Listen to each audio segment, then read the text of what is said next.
Carl handed a rumpled $50 bill to the caretaker. The caretaker grasped the bill between both hands, stretched it, and he lifted it in the dim moonlight. He flipped the bill once, then twice, as his eyes squinted. Carl's eyes reverted to the arched, gated entryway.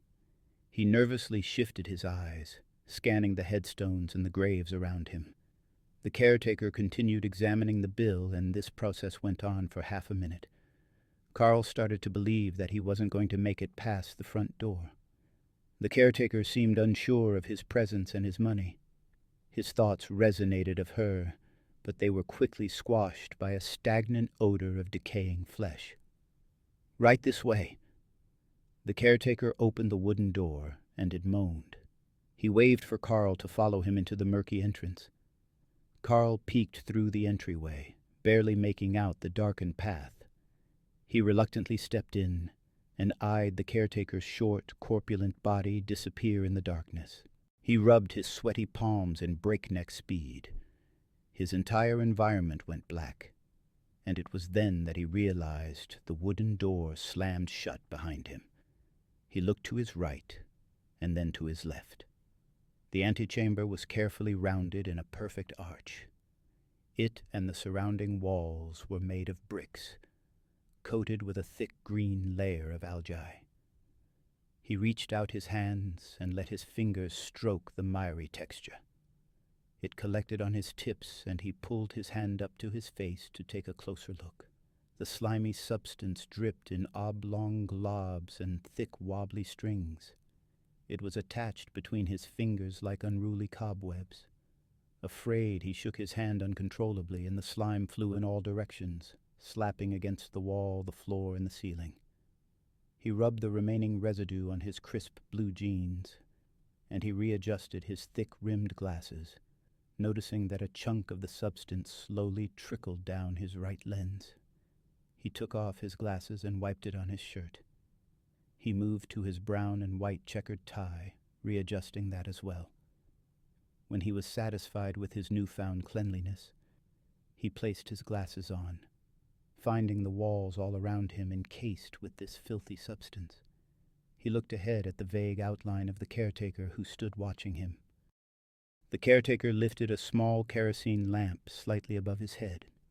The flickering flame illuminated the brick ceiling above, and it bounced off the stringy trails of algae on the ceiling. Again the globs dripped intermittingly from the cobwebbed contraption and onto the shoulder of the caretaker, who didn't seem to notice. Instead, his eyes showed signs of a man irritated, and he rolled them not once, but twice. He then waved at Carl to hurry. "Are you coming or what?" His speech bounced off the bricks and at Carl. "Yeah, I'll be there. Just a minute." Carl was careful to not let his crisp polo shirt touch the walls while he approached the caretaker in the dim light. He took his time. He walked slowly and made sure that with every step he took he was balanced enough to take the next. His black, inexpensive tennis shoes, knockoffs of Adidas, hit the ground with heel then toe, instead of his heel and toe together. He had been practicing how to walk the appropriate way since Jean told him how unbalanced he looked. She didn't like the way he walked. He wasn't centered and found himself tripping over his own feet. She, on the other hand, had perfect balance. As a ballet dancer, Jean knew everything there was to know about balance and stance. The first time Carl saw her, she was on stage at the Miramar Playhouse dressed in pink leg warmers and a long, sleek dress with thick shoulder straps. She twirled as if the air had carried her. She stood on the tips of her toes, taking small baby steps in a semicircle. As Beethoven's Für Elise played from the speakers above the stage, she tilted forward with her back leg sticking out straight behind her. Her arms formed a circle over her head, and she closed her eyes. She didn't miss a beat. She was perfect. She told him if he relearned how to walk with a straight and erect posture, his balance would fall in line, and he listened. As the years passed, he found his posture erect and his balance perfected. The caretaker lowered his kerosene lamp. "Stay close," he grumbled as he continued to walk. "You can get lost down here." But Carl didn't want to stay close. An odor of fish and aged sweat seeped from the caretaker's pores. His short hair was greasy, and his bald spot was slightly covered by thin, scraggly hairs in a cheap attempt of a comb-over. The collar of his white shirt was darkened black, and his underarms were soiled yellow with crusted perspiration. His blue jean shorts, cut and frayed, were covered in filth and dirt. He scratched the side of his head, and Carl felt the small pins of dead hair and other sordid nothings float into his face. The caretaker looked over his shoulder and smiled briefly, revealing yellow, worn teeth. "We're here." He pointed forward at another door. It wasn't made of wood like the previous door. Instead, it was made of thin and dull steel. In place of a doorknob was a small hole big enough for a finger to stick through. Carl questioned the hole, but he decided to keep those thoughts to himself. The caretaker knocked twice, placed his pudgy finger through the hole, and opened the door. The hallway filled with luminous light, and Carl briefly shielded his eyes from it. The caretaker pushed the door open, and the light increased its glowing attack on the murky hallway. The light seeped through his fingers. Even as his eyes were closed tight, Carl was still able to feel the heat pricking his skin. The blasting light suddenly decreased its luminous glow, and he blinked to refocus his sight. He laid eyes on a small white room. It was nothing like the hallway he'd walked through. The white plaster walls were bare and voided of any detail. The floor was entirely made of glass, but there was no light source in this room, or nothing that could point to a light source of any kind. In the middle of this room were two men sitting on black chairs directly across from one another. The taller and lengthy male with short brown hair wore a red and black striped business suit with a black tie. He was the first one to gaze up at Carl and the caretaker. He flashed them a smile and placed his hands on his legs to raise himself to his feet. The other man was older and dressed in a long white shirt, black slacks, and he wore a baseball cap one size too big for his head. He slowly turned to look at them with teary, bloodshot eyes. His cheeks were red and the size of candy apples. "We were just finishing up." The man in the striped suit spoke. He grabbed the hand of the distressed man across from him and shook it in a frenzy. "It was a wild ride, Mr. Peterson. I can't wait to do it again." Mr. Peterson shot him a befuddled look. "He'll show you out." The man in the striped suit pointed to the caretaker. Mr. Peterson hesitantly stood up and looked back at Carl, then back at the man in the striped suit. "But we weren't finished." "Ah, but we were." The man in the striped suit wrapped his arm around Mr. Peterson's shoulders and slowly led him to the door. "Don't worry. A couple more sessions and it'll come in no time." Carl moved aside as Mr. Peterson walked past him and the caretaker. Mr. Peterson took a couple more steps, and without warning he turned back to face them. "Tomorrow. Same time?" His eyes billowed and his lips curled into a desperate smile. The man in the striped suit clapped his hands. "Sure," he replied joyfully. Carl watched as the caretaker and Mr. Peterson disappeared into the hallway's eerie darkness. Now alone with the man in the striped suit, Carl stood up straight with his shoulders down and his chest forward. He nodded to him and made his approach. "I'm Carl." "Of course you are." He shook Carl's hand with the same velocity as he shook Mr. Peterson's. Their handshake shook Carl off balance. He quickly recovered by standing straight and erect. "Come, Carl, have a seat." Carl approached the chair, all the while awing at the room's quaint silence. The air was stark of any noise. There wasn't any sound of a ventilating system. Lights buzzing, nothing. There was only the sound of his breathing, which he found to be erratic. Who was he fooling? He was nervous as any man would be when entering an unknown environment. He lowered himself in the chair. The seat was hot and warm, and it had the impression that many people had sat there.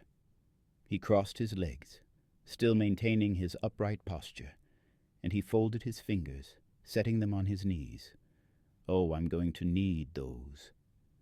The man in the striped suit smiled, revealing bright square teeth. Need what? Those. He pointed to Carl's fingers. I'm going to need to hold on to them. His green eyes danced while he pointed. Carl quickly uncrossed his fingers and his legs. He found the man's comment to be weird and unsettling. Dubious, he held out his hands, and he watched the odd man examine each and every finger. He squeezed Carl's thumbs, looked under the fingernails of his index and middle finger, and he counted the deep grooves on his pinky. I gave the money to the caretaker guy. Carl felt his voice thud in his chest. I was told that it was. From the corner of his eye, he saw the door slowly closing. $50, but I wasn't sure. Shh, nonsense. The man looked up and stared at Carl with his green eyes. Some people don't bring anything. He clutched Carl's hands and his grip tightened. Carl felt his body tense. Relax. It'll only take a minute or two. The man in the striped suit closed his eyes. Or 3. Carl eyed him closely, still unaware of what was going on. He watched the man's lips twitch and his eyelids flutter. But the man's appearance failed in comparison to the room. He goggled over it, still marveling how such a quiet, empty, yet solemn room could be at the end of a slimy, slithering tunnel, and how coming here would help in dealing with his loss. Jean was never a distant thought in his mind. She was always there, a picture frozen in time, her hair braided in pigtails, her comforting smile. She was his girl, his woman, his soul mate, his wife. Carl didn't want to disappoint her. He wanted her to know and see how he had improved and how much he missed her. While in the middle of his thoughts, the man in the striped suit opened his eyes. They were no longer the color green, but brown. Carl noticed they were now different, yet, in a weird context that he couldn't explain, they were extremely familiar. The man increased his grip and Carl tried to pull away. He watched the stranger open his mouth to speak. Carl. His voice was now soft and high-pitched. Carl quickly recognized the voice as Jean's. Carl, is that you? Carl wiped his eyes. His mind was playing tricks. It had to be. There was no explanation, no excuse for what he had just heard. His wife had called out to him. He found his voice silent and frozen. The man in the striped suit smiled, the corner of his lips curling up. It was eerily similar to Carl's wife. His face slowly morphed. His cheekbones shifted in a higher position. His nose narrowed out. His lips increased in lushness, and his eyebrows thinned. His short, black hair grew long, and it turned a lighter shade of brown. When the transformation was done, Carl sat stunned, staring into the face of his dead wife. Jean, oh my God. Carl managed to slip his hand away from her grasp and covered his mouth. He felt his body tremble slightly and his stomach drop. He still couldn't believe what he was seeing, even though he wanted to. Jean rubbed her hand on Carl's thigh. Oh, Carl. Her face filled with an eerily delight. He shook his head, still in thought. It's me. Jean placed her hand on his cheek. He immediately swiped it away. I know, I know. She lowered her hand. Carl, I came back for you. Jeannie, His lips trembled. His thoughts streamed faster than he could speak. I'm so sorry. I am so sorry. Shh, it's not your fault, Jean whispered. I should have done something. I should have seen the truck coming. Carl, it was my time. Jean spoke. He whimpered. Jeannie, I miss you so much. She rubbed his leg again. I miss you too, Carl. He gently placed his hand on top of hers. He found it smooth and soft. Please, please, Jeannie, he pleaded. Come back to me. The door opened and he immediately turned his head. The caretaker and a woman he'd never seen before stood in the doorway. No, wait, Carl spoke out. I'm not done yet. He turned back to his wife, finding himself staring back into the dancing green eyes of the man in the striped suit. Jeannie, he snatched his hand back. Where's my wife? I'm afraid this ends our appointment. The man in the striped suit stood up. No! It wasn't enough time. I didn't have enough time. Frantic, Carl jumped up from his seat. Well, we can't have everything we want, now can we? He shook Carl's hand and led him to the door. But I paid. Carl's voice filled with concern. We're not finished. These types of appointments are never finished. The man in the striped suit replied. The distraught woman entered the room and lowered herself in the same chair. The man in the striped suit retook his seat. He held out his hands and turned to Carl, flashing him a wide grin. Tomorrow. Carl's voice shook. Can I come back tomorrow? Sure, why not? No problem, the man in the striped suit replied. The door began to close slowly, reducing Carl's view to a sliver and deluging him into total darkness.